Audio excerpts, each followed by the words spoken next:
Hi, Suzanne. Julia, How's it going? it's great.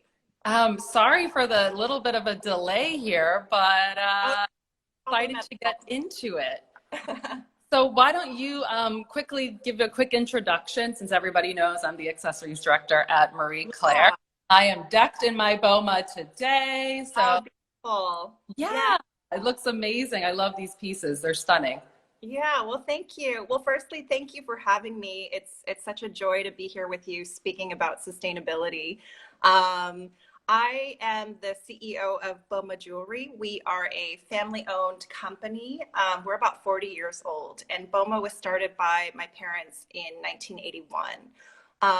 So we are a Seattle-based company, and we also own our factory in Bangkok, Thailand.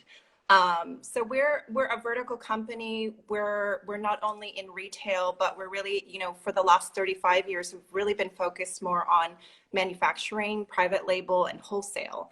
And so for me as a second generation owner, I really wanted to kind of lead with the fact that as a vertical company in today's market and climate, we are a company that has the capability to talk about transparency and sustainability in a really relevant way, because we are the ones that are in full control of that process. And we specialize in sterling silver, gold vermeil jewelry. And I think, again, we're a company that's really focused on not only being sustainable, but also doing jewelry that's high quality, but that is also accessible in price point.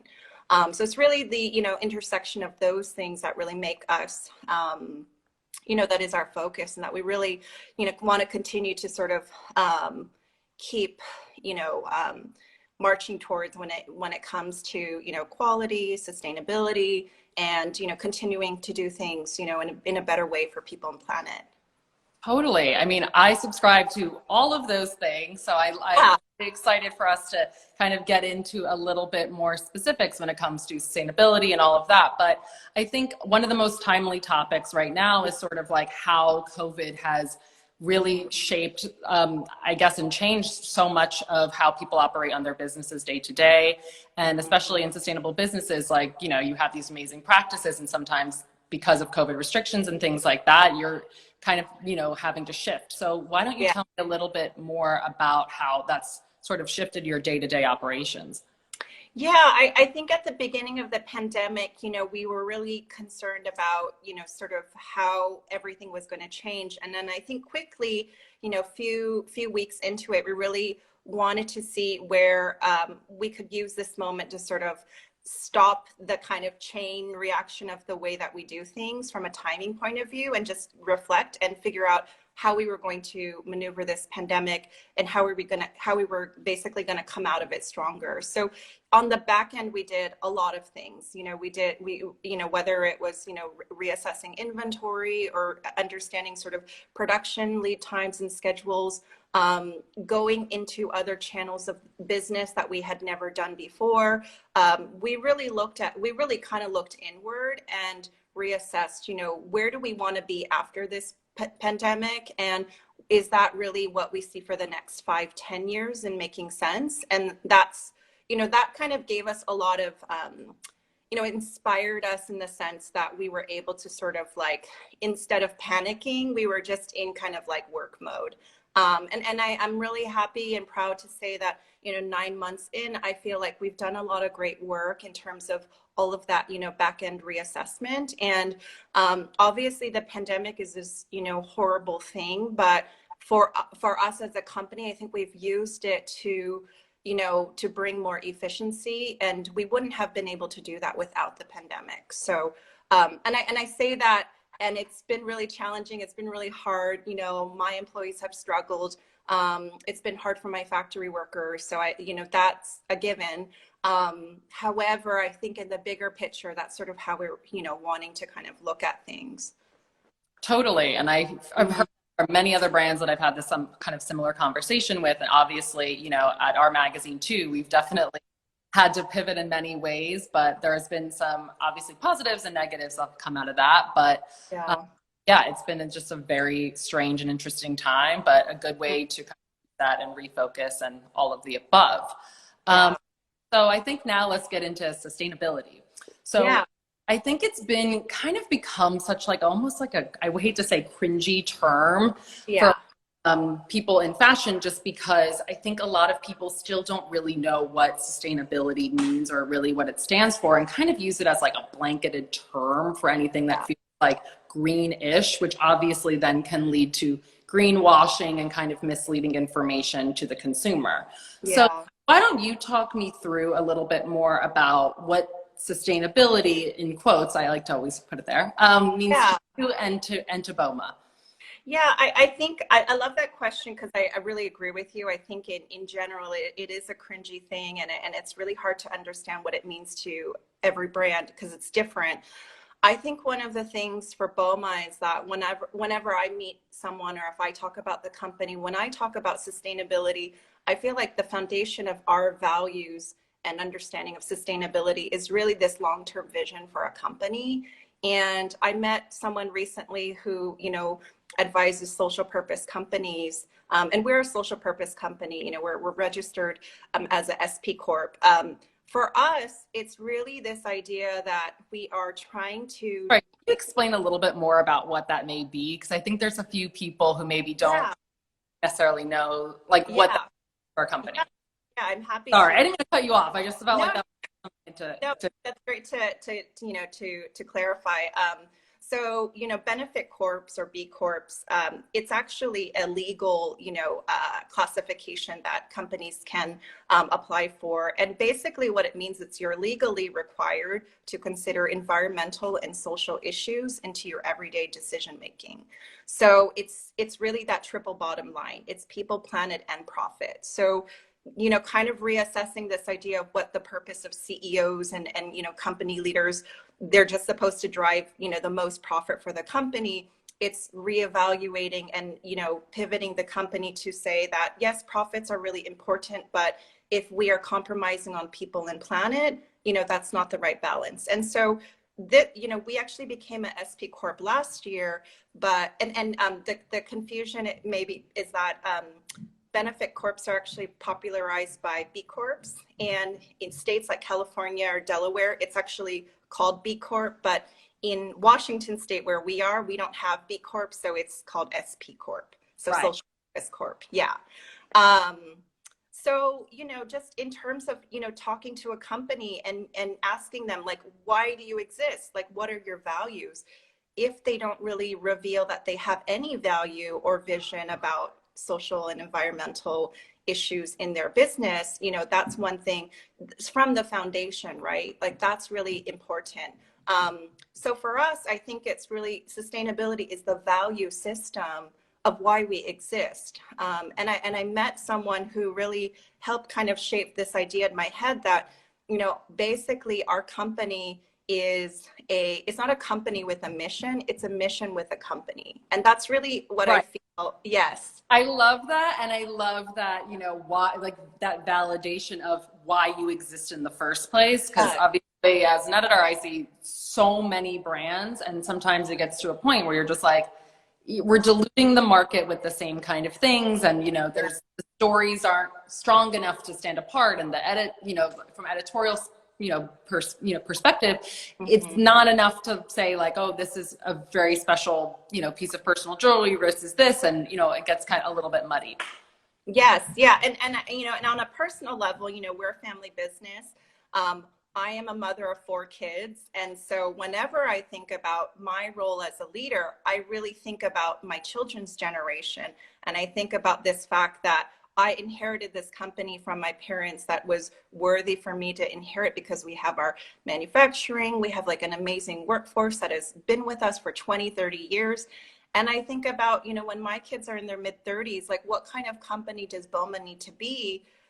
Not so much that they have to become the CEO, but what would be relevant for their generation? And I think that's a huge concern that, we have in this generation, is like, not enough companies are thinking 20, 30 years out, right? Because we're all forced to think the next quarter or the next year. And I think that this, idea of timing is like a huge,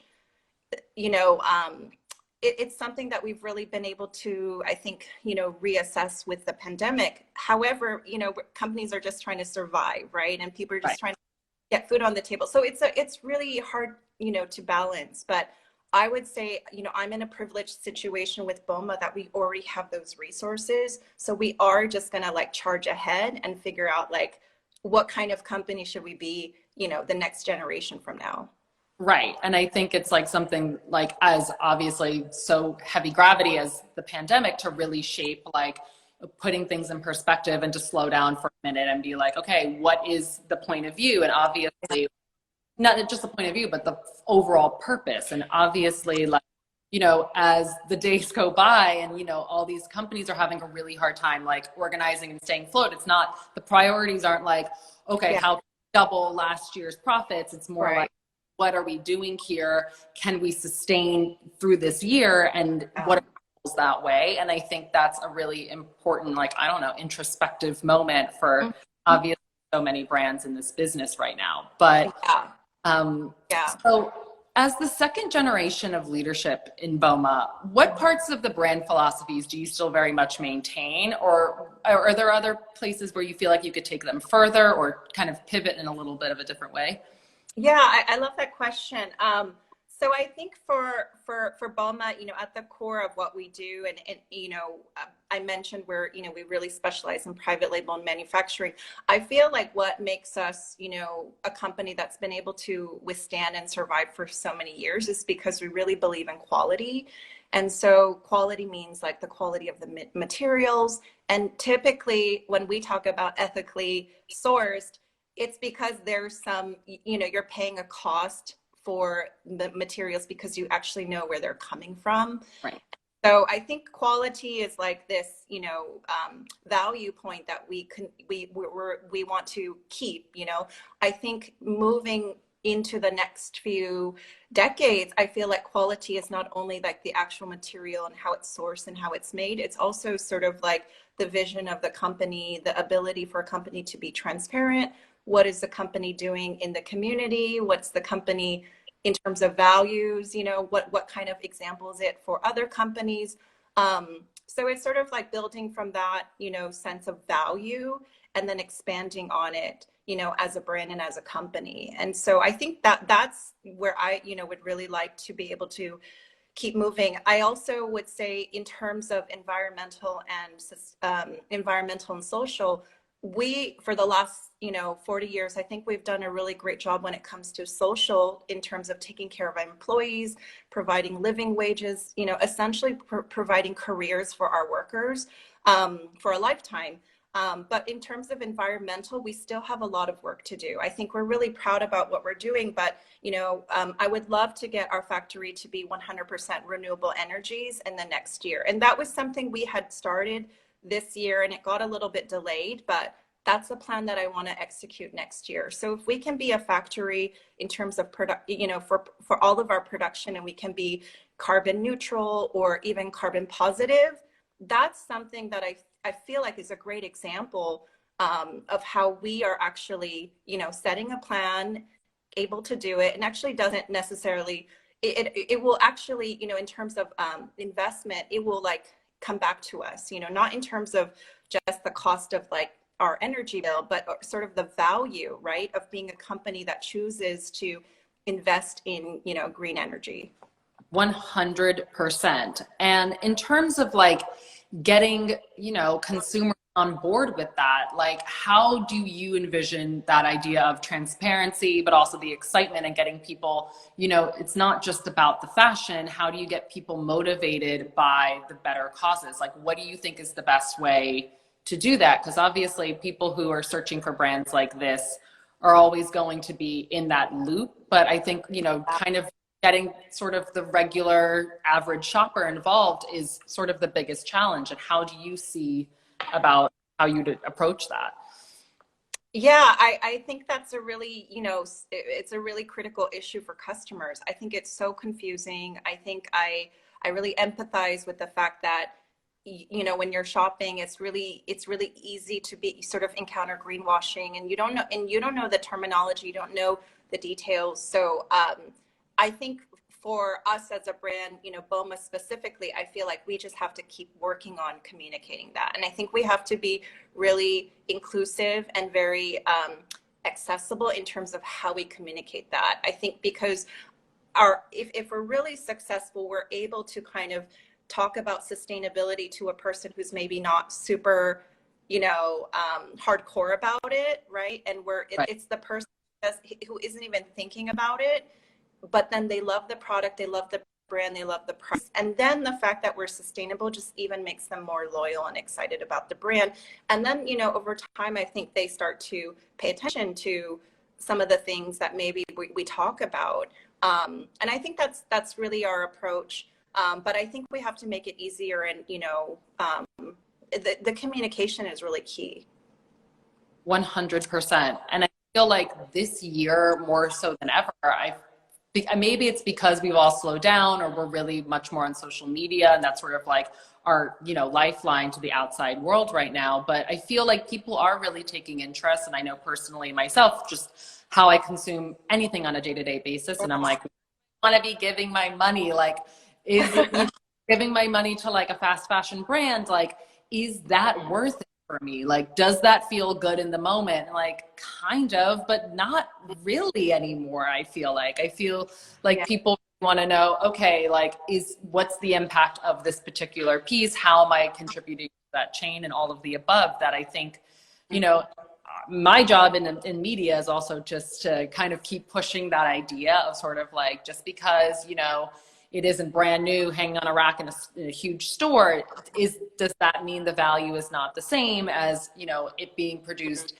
you know, in a smaller way with reusable materials, all of the above. So I'm always trying to kind of integrate that information, because it is sort of the way I shop, and how I would hope other people, you know, start to, if not already, have begun to shop. So yeah, I think you're right. I think there's a great opportunity, right, for companies and brands to stand up and be more clear or more transparent or more bold, right, in like what they, you know, what aspect of sustainability that they really want to, you know, be really strong and good at. And that's something that, you know, we're, you know, trying to work on too. And something like, just in terms of experience that we initiated during the pandemic that I was really surprised by, was we actually have like a carbon offset credit that you can add to your checkout. So when you're shopping, you can pay for, you know, a $2 additional carbon credit, and you actually can track that and see, you know, through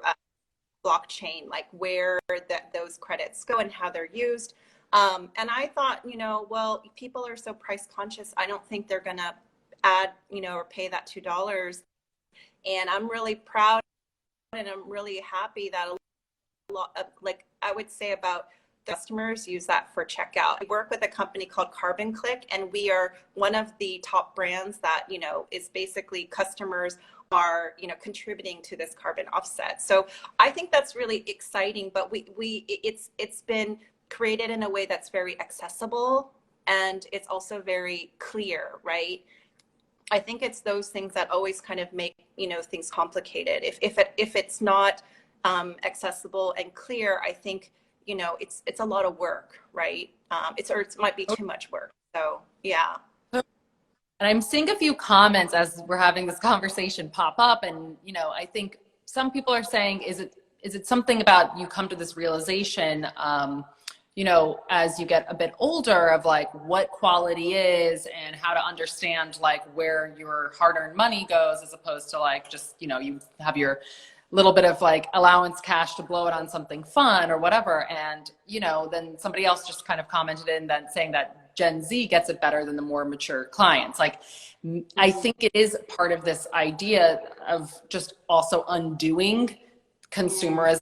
That's like always like does my head in, because it's how you've been brought up in this world, and it's not, you know, to kind of realize it and have this more of this information become as transparent, which I'd love to get back to transparency, because I feel like that is sort of as important as, you know, the efforts of sustainability.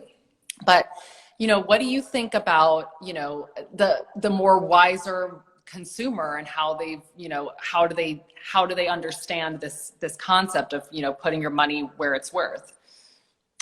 Yeah, I think it's a personal question, you know, to every customer. But I also think that, you know, what you talked about earlier is really true in that we are all across generations, I think, assessing like our connection to consumption and shopping. And we see a little bit of like the brokenness in the system. So we're like, before we might just, you know, consume without even thinking about it, but now we're putting like more thought into it. And I totally agree. I feel like younger generations will just, this will be like the default of like, yes, of course I should not just consume without thinking my impact. I think, and I see it in my kids, you know, my eldest is 9 and she's already like, you know, we live in Seattle, but she very much is like, yeah, we are like polluting this planet and this is a big problem, you know. And I was 9, I don't think I was thinking about, you know, big things like that. So I feel that, you know, we are a company, we're a jewelry company. At the end of the day, what we want to do is to bring joy to our customers. That's really our mission, you know. However, I feel like underneath all of that, you know, we are also a company that has a very strong mission to say that you can be a company that brings joy to customers, but you also can do it in a way that's better than what we do right now, and then continue to commit ourselves to making it better and better and better for generations and, you know, over time. So, you know, we know we you know, to be fully transparent, like there's a lot of things that we want to improve on that, you know, we're not, you know, totally happy with, but we think if we just continue that commitment over time, it'll get better. You know, it's hard to speak about like the industry or other companies or whatever. I just know that for us, that's just really important. And I want to be able to, you know, to show my children that like I did everything I thought I could do. And we did, you know, in our, you know, part of the industry really stepped up and we really wanted to like go further on these things that maybe a lot of our competitors weren't doing or weren't thinking about. But if they copy us or if they see what we're doing is working, that's really successful. You know, that would be great if other people started to see what we're doing and our success and then what we're doing. Totally, which is why, as a message to all of the viewers out there, it's like support these brands so that it can be the standard for how everybody else should be, doing what they do. Like that is just sort of, that's kind of like the bottom line I see it, is because, if success and, good examples go hand in hand, then that way, everybody sort of changes their system. And obviously one thing I keep hearing is sort of going back to like these larger brands. It's just that I can't, we're too in the system. We can't break out of it. And to do that would be expensive and a time suck. And, and trying to undo this greater system is just so, I think about it in the same dismantling of how you want to be a consumer.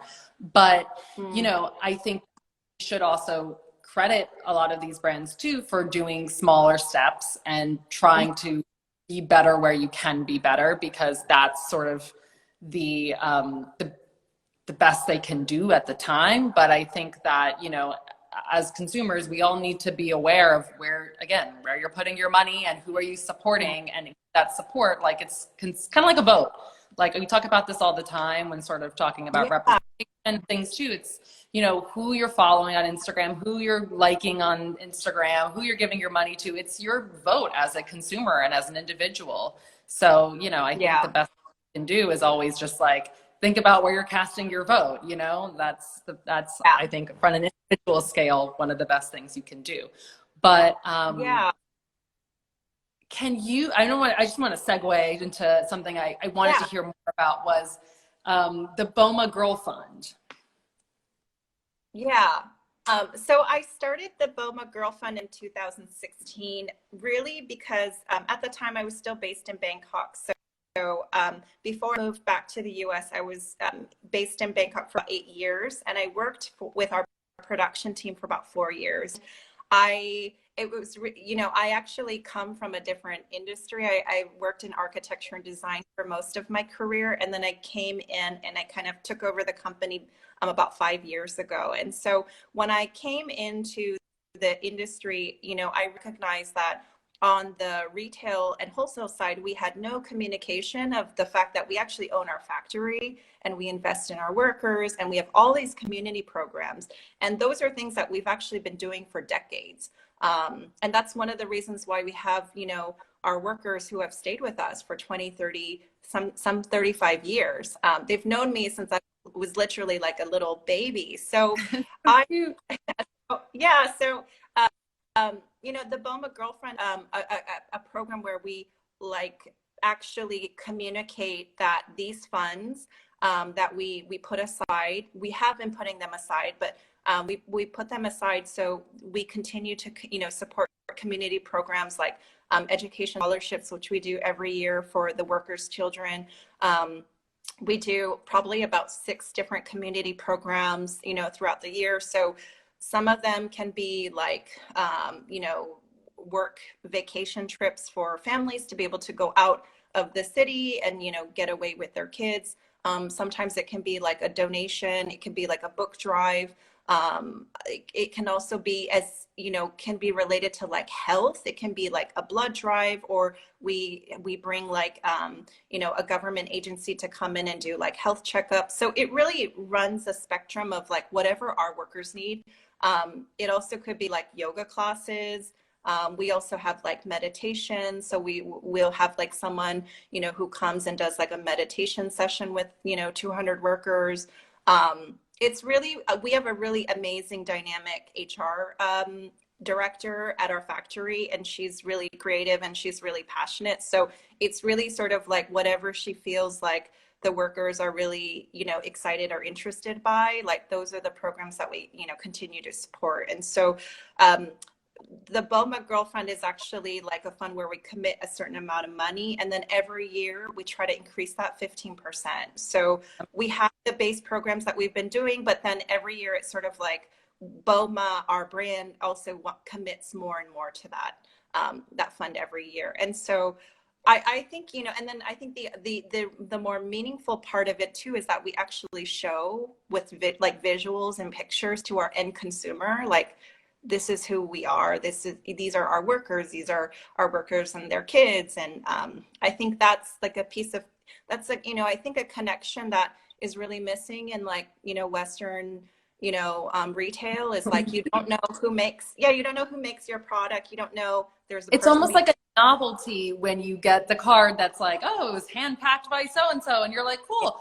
But like, we're so into this like one-click culture. It's like, guys, there's a human being behind every click, every box shipment. So, you know, that is sort of in the spirit of transparency, you know, to obviously how you do it in a very positive way, and to kind of show like, yeah, I actually, as a company, we value our employees this much that we want to make sure that they are happy and that how things are being made here are happy. And, you know, it's a full circle, very positive, you know, experience for everybody. Right, and our customer who's buying our jewelry in comparison to maybe another brand would have that value of like, well, I know that this company is treating their workers well. This is what they do. This is what they stand for. And so when I put this product on, I feel good about it too. Like I don't feel icky or I don't feel like guilty, right? Of like that I'm wearing something. Yeah. You don't feel that good coming out of a fast fashion store. Like, let's be. So I always, you know, think that's super important. And I hope everybody watching this today really has that takeaway, is that you do want to feel good, and you want to feel there are people behind everything that you know, have in your life. So that's really important to always think about. That fund is an incredible and super incredible initiative you guys are doing. Thank you. Yeah, I'm really proud. You know, for me, it's like, you know, my workers are like my family. And so I'm very privileged, you know, to even be in the platform where I'm speaking to someone like you. And I know that most factories, most manufacturers just don't have that opportunity. So if I can be an advocate for them and be on the platform and talk about how amazing they are and they're, you know, how dedicated they are, that brings me, you know, so much joy. And I want our customers to know that. Yeah.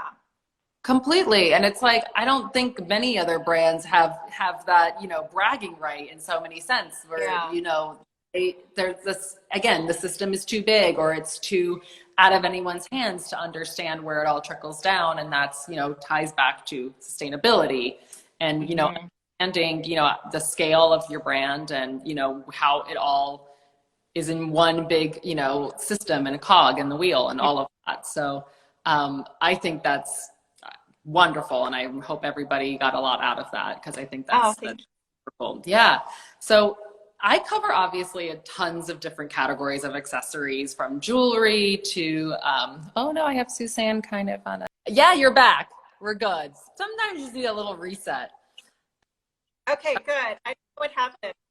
It's fine. It's just, yes. It's like I had issues today too. So I was praying it wasn't me in the end, but, so obviously I cover a ton of different accessories, and, while it's kind of harder for some to be more sustainable than others, I feel like jewelry is almost inherently sustainable because the materials are so easily recyclable and repurposed. But why do you think, just as an expert in the business, is there such a demand for pure materials still? Because I feel like it's like the gems are existing out in the world, the gold is existing out in the world, the silver. So why that there's such a demand for this still? Like, shouldn't it just be like in a loop? Yeah, that is a great question. I really thought about it too. And so, and I've tried to do some research when it comes to mining. I think that the sort of output or the demand for, silver and gold and precious metals continues to outpace like this, our ability to be able to recycle responsibly. Right. So that's one of the issues. So we are consuming, right, these materials.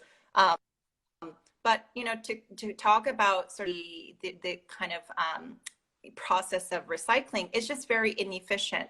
Not a lot of companies have the supply chain, kind of managed within their system like we do, where we actually recycle back in, silver into our production, just because it's all, fragmented. So I think it's really just the fact that there might be somewhere in warehouses some, stockpiles of silver or, material is just not being used to, be recycled back in products. And so I think this is a huge question, but I think the kind of the really huge issue is the fragmentation of supply chains. I think, when it comes to sort of like how things are sourced, how things are made, and how they're put out, it's just like, we haven't designed it to be really efficient or circular. And that circularity is really something that we want to be able to build our product into, because like you said, with jewelry, materials are recyclable. It's not like clothing, right, where you've literally got, pounds and pounds of like, all this stock that's, sitting, and what do you do with it? We can take the product and we can recycle it down. So we actually recycle quite a lot within our supply chain, and we work with specific type of recycling companies to make sure that it's recycled responsibly and environmentally done in an environmentally friendly way, because recycling can also be very environmentally hazardous. Totally. The process of it. So I think, but I think it's maybe just that interest from the whole retail industry to think about, circularity, I mean, it's different by accessory category, but for us, it's really something that should be, for Boma, it's something we should be more bold about, and we should continue to talk about. And you're wearing our vintage earrings. And so another part of, recycling is also the fact that jewelry is, cyclical. Those earrings were designed in the 90s, and they're very on trend in 2020. So are you buying the type of products that, you might pass on to your daughter, or that you would come back and wear, 20 years from now? I wear like this, this watch and this bracelet I'm wearing is like these were my mom's, and this watch is a watch from the 90s. And so it's, I think circularity includes, not just recycling, it also includes, secondhand, vintage, reselling. A lot of Boma jewelry from the 80s and 90s actually sold on eBay right now. So if you look up Boma on Oh, eBay, you've cool. got thousands of our products that are still in circulation. I So we're really proud of, we need to go deeper into that. And I think we need to bring more awareness to like this notion of circularity. 100%. Last year, I will not say where I was or who I was visiting with, but I was at a factory for, I'll probably give something away, just being, describing what it is. But there was a luxury company that is aluminum sided, and they showed us through kind of like the refurbishing like center, which is cool because obviously with a lot of luxury brands, as a lot of people know, it's kind of have it for life many ways where able to go and like there's a constant like need and care for the repair of your pieces to an extent is what I will say, because sometimes you go in and it's like we don't have that button anymore, we don't have this, and that's where it kind of ends. But I saw this discarded aluminum and I was like, oh, what do we do with this? Because it seems so, in my own brain of sustainable thinking and, just kind of seeing things there in the factory and where things are being refurbished. I'm like, why wouldn't we just, especially aluminum, it's like you put it together and you can make something new out of it. And they're like, oh, no, because the standard of the quality is not the same when you recycle it. And it's like, yeah, I get it, but it was a record scratch kind of stop everything kind of questions that everyone was not really, prepared to kind of face at that moment. But for me, it has stuck with me this whole time of like, it seems in the same way we're talking about getting out of the system and how it's so hard for other big brands to do that. But, what, like, isn't that just sort of like common sense in terms of circularity? But and that kind of leads me to my next question is like, why do you think it's been such a struggle with a lot of these bigger fashion brands? Obviously, you guys are, understand your system way better than I think a lot of larger manufacturers, but why do you think it's such a crisis? And like kind of that situation I told you is like, why do you think they're just not able to do that? Yeah, I think, and I can't really speak for other brands, but like, I think it's just a lot of work, and I think it's a lot of commitment, and it's something that costs a lot. For us to invest and build our own factory and invest in our workers for decades, it's something that, at the time it wasn't the most profitable way to like grow and get money. I mean, it would have been, easier for us to just outsource all that.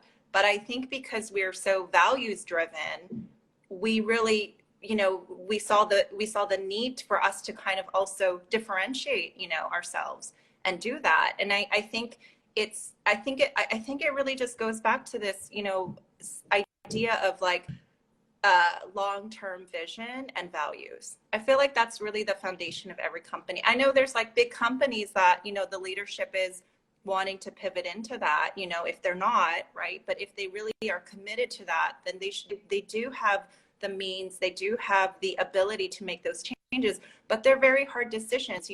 We're a privately held company, so we can do what we want.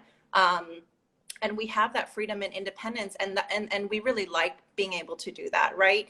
But not all companies have that. So they have to be beholden to investors or whatever. And I think that just kind of speaks to our larger problem as, society or bigger, sort of like who actually pulls and drives these decisions, because I'm sure there's many people who want to do things, you don't have the power to do them, or they don't have the ability to make those sweeping changes in the way they want.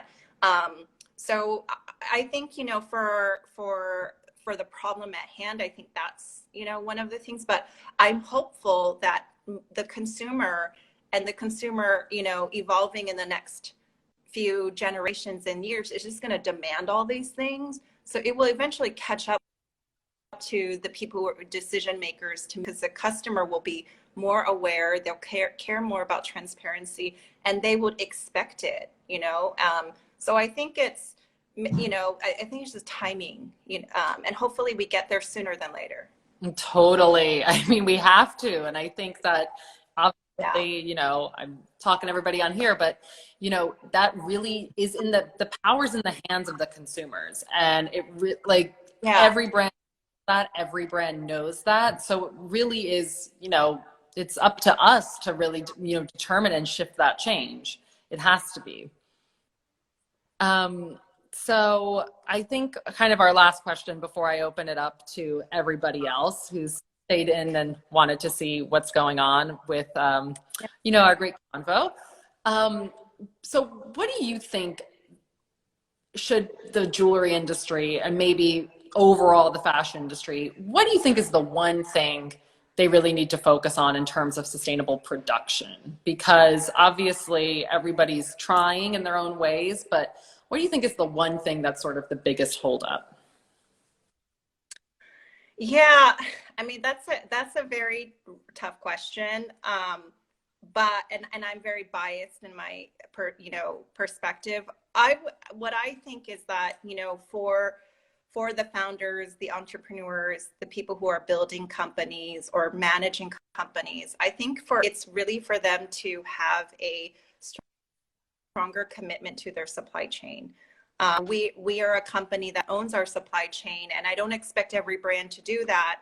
But whether you're a clothing good or you make handbags, there is a supply chain, there is a vendor, there are manufacturers, there is people and families that you work with, and I think it's really just having some kind of commitment to bring equity to that relationship.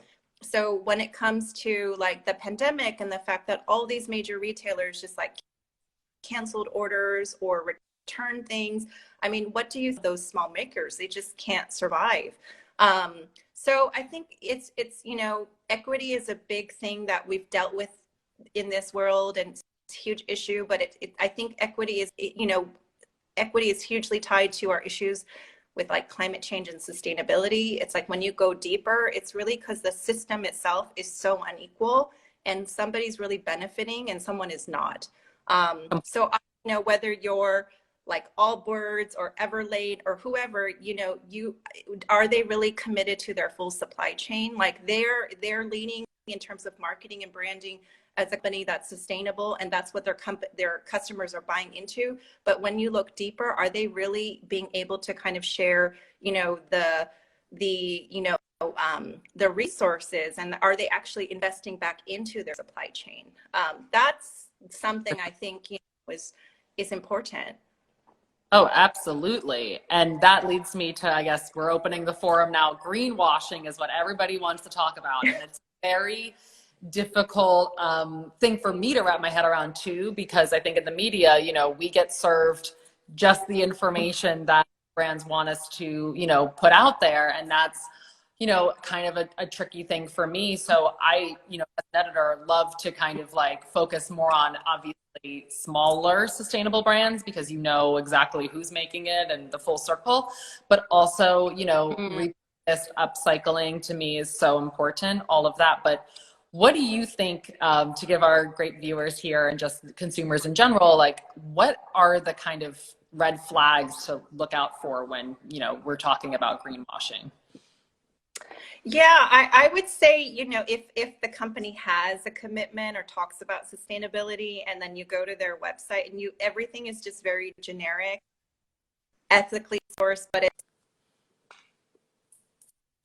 like all they can say is that it's ethically sourced, but they don't say where, who, I think it's, really this conscious customer who's gets more curious, right? It's like if you say that you're I don't know, commit to something, but you're not giving any specific details, like no numbers, no stats.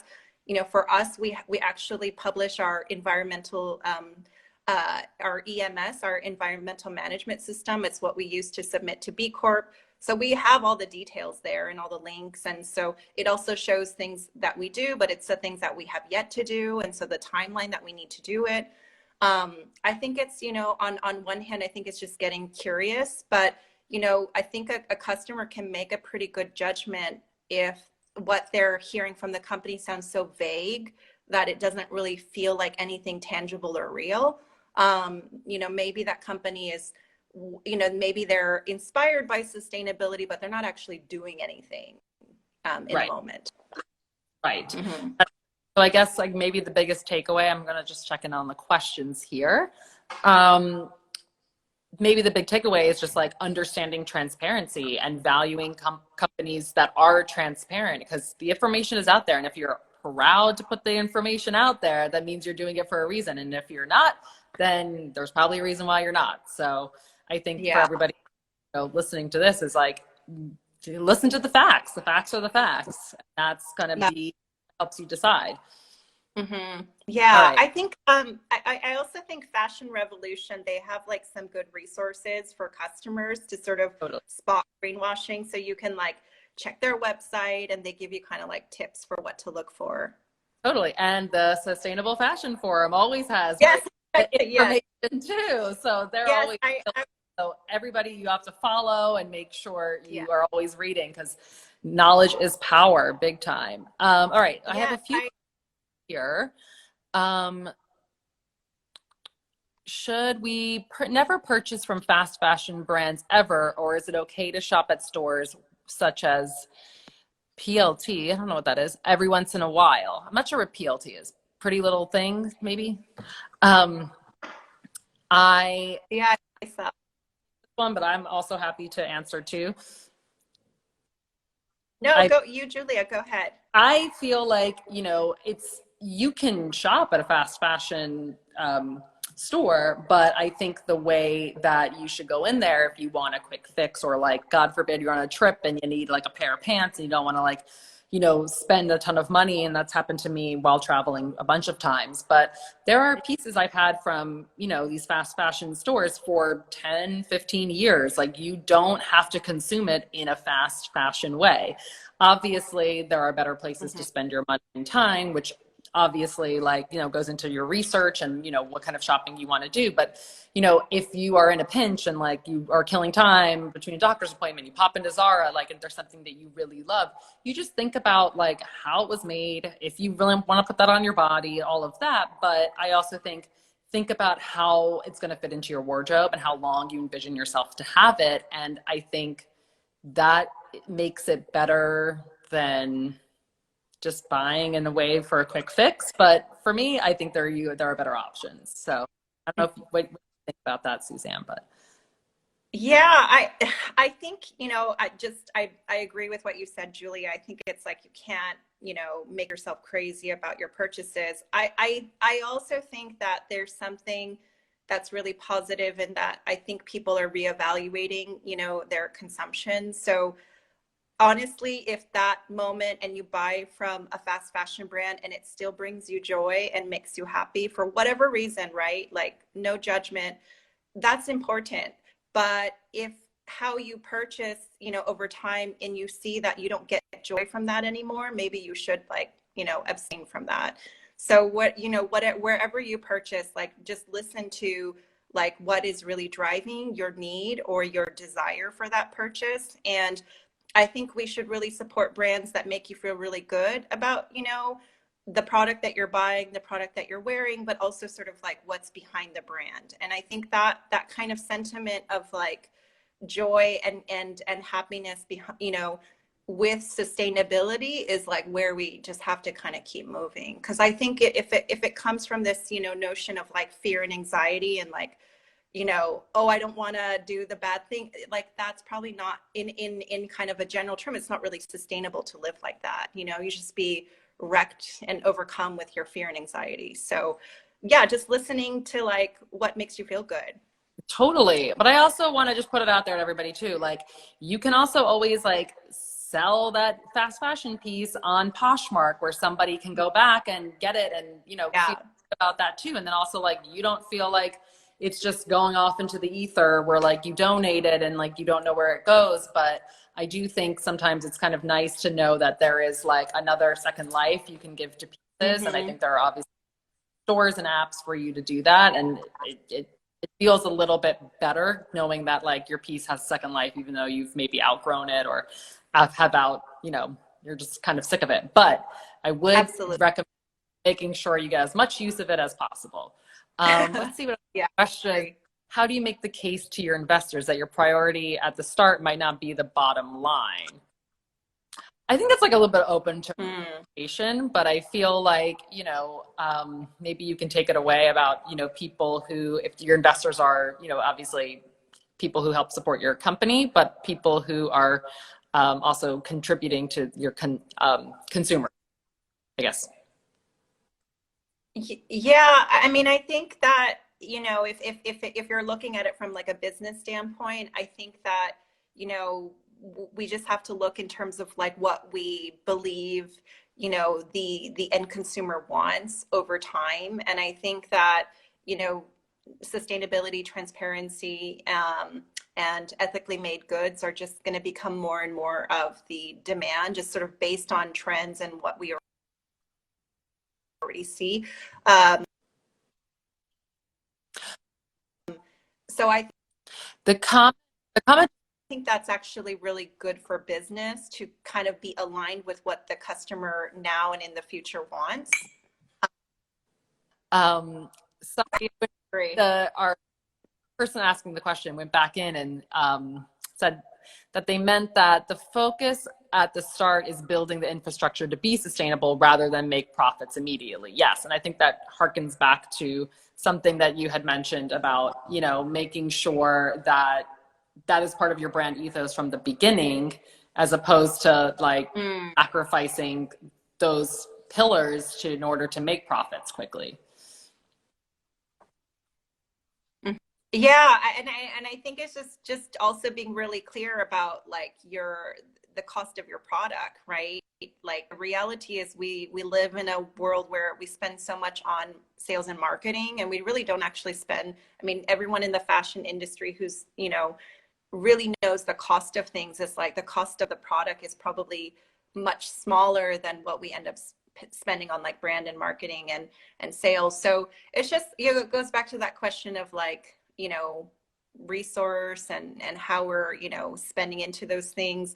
And that's a huge that's like another conversation. But I would say that, for anyone who is in that position to think about it for their company or their brand, not to sort of disregard that, to really look at sort of how the product, whatever it is actually made, how it's being sourced, what the material, like what quality of material are you putting into, who are the people actually putting it together and assembling it, like just make sure that you're really conscious of like that part, and committed to it as well. Totally. I completely agree, because at the end of the day, even as the consumer, everyone gets caught up about like, why is green fashion like cost so much more? And it's like, well, like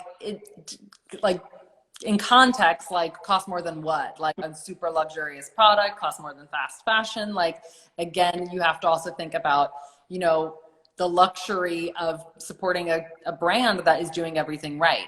So I think, again, for the consumer, that can weigh on your own conscience. It's really more like, where do you want to spend, how you want to spend your money? And like, maybe you do only buy one luxury item per year. And that's like what you save up all year for. And then you know that you're going to have it. And again, cost per wear and all of those things, like you'll have it for 20 years, maybe. Like it really depends on how you consume. So I think with everything with that said, it's like, again, if you're starting your own brand, or if you want to like help support other brands, you do have to think about, how much things cost, but what is the real cost, right? Yeah. Yeah. And then I think go ahead. I have one more Marie Claire specific question, which I can answer towards the end, but go ahead. Oh, no, you go ahead. Oh, so, I mean, somebody asked about Marie Claire covering sustainability anytime soon. And I just want to be very clear that I would love to always integrate sustainability and obviously supporting cool, smaller brands who are doing the right thing. I will always do my best to integrate that through the pages of the magazine as much as I possibly can.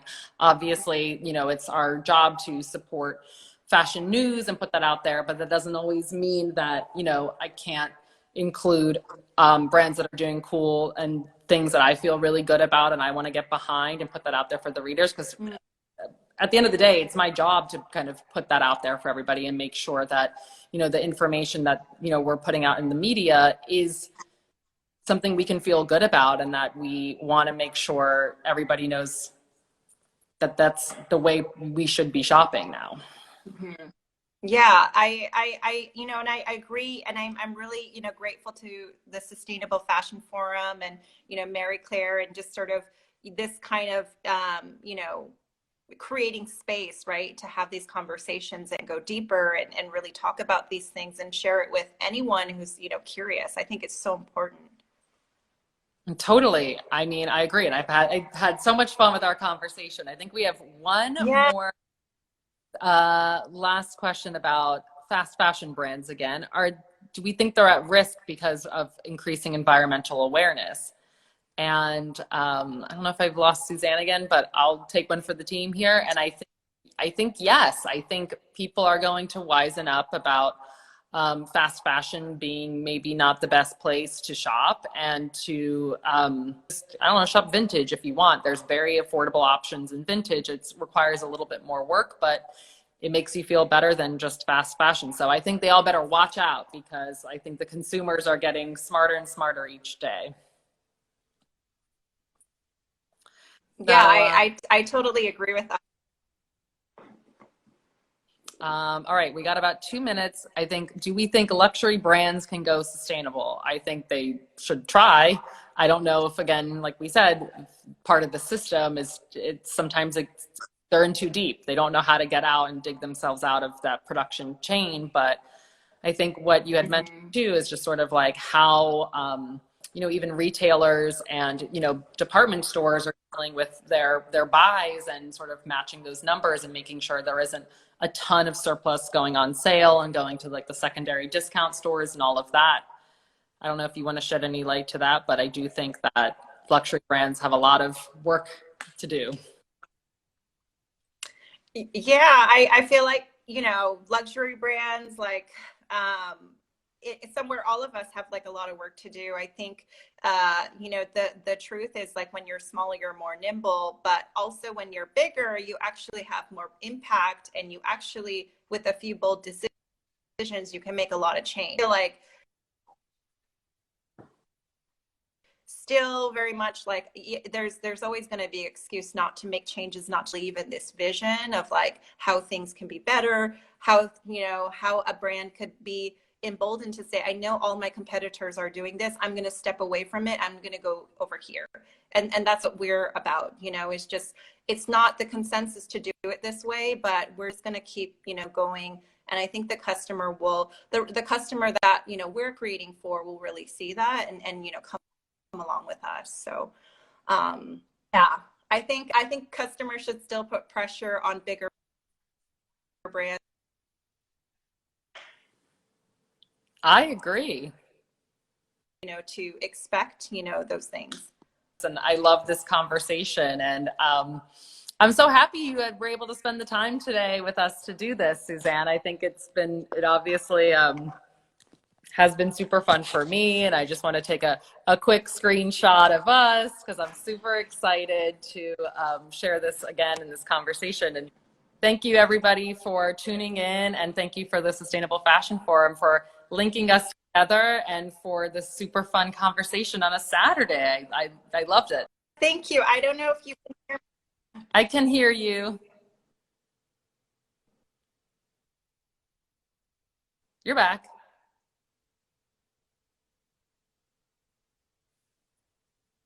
All right. I can't really hear you. No, I can't hear you, but